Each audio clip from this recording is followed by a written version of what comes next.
Welcome to lecture of information security. इस lecture में हम टाइप्स ऑफ फायरवॉल को एक्सप्लोर करेंगे कि फायरवॉल की कौन सी कॉमन टाइप्स हैं और वो किस तरह से अपना ऑपरेशन परफॉर्म करती हैं। तो इससे पहले वाला जो लेक्चर है उसमें हम फायरवॉल के कॉन्सेप्ट को देख चुके हैं कि फायरवॉल है क्या चीज़ और किस तरह से फायरवॉल को कॉन्फ़िगर किया जाता है। हमने प्रैक्टिकली भी वो चीज़ परफॉर्म करके देखी थी। तो अब हम टाइप्स की बात करते हैं, टाइप्स ऑफ फायरवॉल की। तो टू मेजर या कॉमन टाइप फायरवॉल की जो है उनमें one is packet filtering firewall and second one is application level gateway या प्रॉक्सी फायरवॉल। ये टू मेजर टाइप्स हैं। अगर आप लिटरेचर में सर्च करें आपको और भी कुछ टाइप्स नजर आएंगी, लेकिन ज्यादा यूज होने वाली या जो कॉमन टाइप्स हैं वो ये टू टाइप्स ही हैं, पैकेट फिल्टरिंग फायरवॉल और प्रॉक्सी फायरवॉल, जिसको एप्लीकेशन लेवल गेटवे भी बोला जाता है। तो इस लेक्चर में हम पैकेट फिल्टरिंग फायरवॉल को एक्सप्लोर करेंगे, इसकी वर्किंग को समझेंगे विद हेल्प ऑफ डायग्राम। मैं एक डायग्राम की मदद से आपको इसकी वर्किंग समझाता हूं कि किस तरह से है।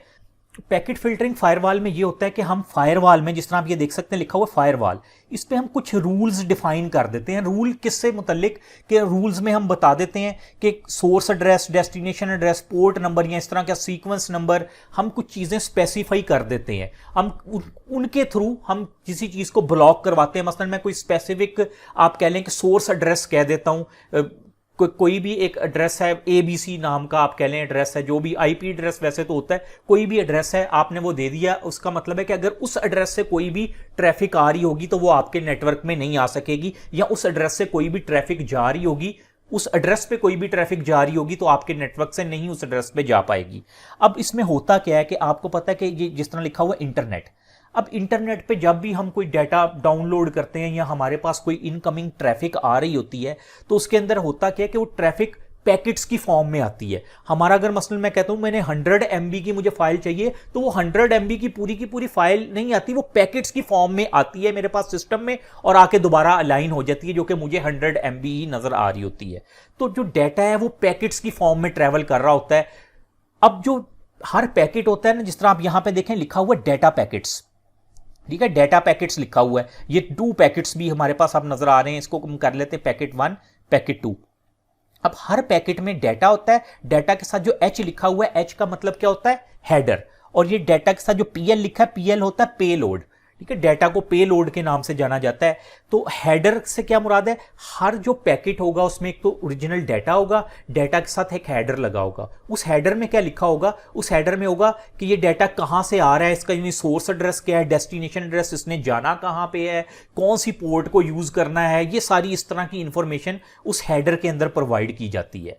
तो जैसे ही हमारा डाटा आता है, यानी पैकेट्स की फॉर्म में आता है, तो जो हमारे रूल डिफाइन किए गए होते हैं उन रूल के मुताबिक उस पैकेट के, उस स्पेसिफिक पैकेट के हेडर को चेक किया जाता है। यानी उसके हेडर में देखा जाता है, अगर तो उसमें हेडर में सोर्स एड्रेस जहां से वो डाटा आ रहा है वही है जिसको हमने ब्लॉक किया हुआ है, तो वो पैकेट डिस्कार्ड हो जाएगा, हमारे नेटवर्क में नहीं आएगा। अगर वो देखते हैं उसका डेस्टिनेशन एड्रेस हमने दिया होता है रूल में कि अगर तो ये कोई स्पेसिफिक डेस्टिनेशन एड्रेस पे जा रहा हो तो इस डाटे को रोक लेना है, तो वो डाटा भी रुक जाएगा। ऐसे ही पोर्ट नंबर का भी केस है। तो अब इसमें होगा क्या, पैकेट फायरवॉल में हम इसको अगर कहें तो नेटवर्क से, इंटरनेट से जो भी ट्रैफिक आ रही होती है उस ट्रैफिक में वो पैकेट की फॉर्म में होती है, उसके साथ एक हेडर लगा होता है, उस हेडर में और हमारे सेट ऑफ रूल्स को मैच किया जाता है। अगर तो वो सेट ऑफ रूल के साथ जो हेडर में इंफॉर्मेशन है वो मैच कर जाए तो हम क्या कहते हैं, हम कहते हैं उस ट्रैफिक को ब्लॉक कर दो या परमिट कर दो, जो भी हमने रूल डिफाइन किया हुआ है। फिर वो हमारे ट्रैफिक, अगर तो हम उसको अलाउ करेंगे तो हमारे इस नेटवर्क में आएगी या हमारे प्राइवेट सिस्टम तक वो पहुंचेगी, अदरवाइज फायरवॉल उसको ब्लॉक कर देगा। अब इसमें एक चीज ये भी आती है कि अगर कोई पैकेट है, हमने उसको हेडर में देखा, हेडर में वो इंफॉर्मेशन नहीं मिली जो हमने रूल में डिफाइन किया हुआ था, यानी हेडर में जो source address, destination address, port number था, कोई भी मैच नहीं कर रहा है, ठीक है, तो अब क्या करें, उसको ब्लॉक करें या परमिट करें। तो ऐसी सूरत हाल में इसकी जो डिफॉल्ट सेटिंग होगी उसमें जो चीज हमने बताई होगी कि अगर इस रूल्स के अलावा कोई चीज हो तो उसको क्या करना है, ब्लॉक करना है या अलाउ करना है, उसके मुताबिक हमारी फायरवॉल जो है वो काम करेगी।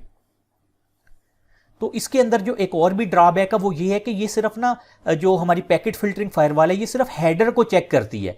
हेडर की बेस पे इसने रूल्स के साथ मैचिंग करके डिसीजन लेना है कि इस पैकेट को, इस ट्रैफिक को मैंने ब्लॉक करना है या परमिट करना है नेटवर्क में जाने से। तो जो डाटा है, डाटा चेक नहीं किया जाता, ठीक है। अब अगर इस तरह हो कि डाटे में कुछ मलिशियस डाटा है और जब हमारा ये रूल्स चेक करें तो वो जो हमारा सोर्स एड्रेस या डेस्टिनेशन एड्रेस, पोर्ट नंबर वगैरह, वो सब कुछ क्लियर हो। क्लियर से मुराद है कि वो हमने ब्लॉक में ना डाला हो, हम कह रहे हो कि इस सोर्स एड्रेस से जो भी ट्रैफिक आए उसको नेटवर्क में आने देना है। तो अब क्या होगा, हमारी वो ट्रैफिक तो नेटवर्क में आ जाएगी, लेकिन वो जो डाटा साथ हमारे नेटवर्क में, हमारे सिस्टम में आएगा, वो तो मलिशियस डाटा होगा जो कि हमारे सिस्टम को नुकसान पहुंचा सकता है। तो हम कह सकते हैं पैकेट फिल्टरिंग फायरवॉल का ये एक ड्रॉबैक भी है। ये कुछ इसके हमने कह लें कि समराइज किया ताकि आपको बेहतर समझ आ जाए। एक तो इस पैकेट फिल्टरिंग फायरवॉल में क्या होता है, सेट ऑफ रूल्स होते हैं। रूल से क्या मुराद है, हमने डिफाइन किया होता है कि अगर स्पेसिफिक सोर्स एड्रेस से ट्रैफिक आए तो उसको ब्लॉक करो, अगर ये वाला डेस्टिनेशन एड्रेस हो तो उसको ब्लॉक करना है, इस तरह की चीज़ें, ये सारा उस रूल्स के अंदर आ जाता है।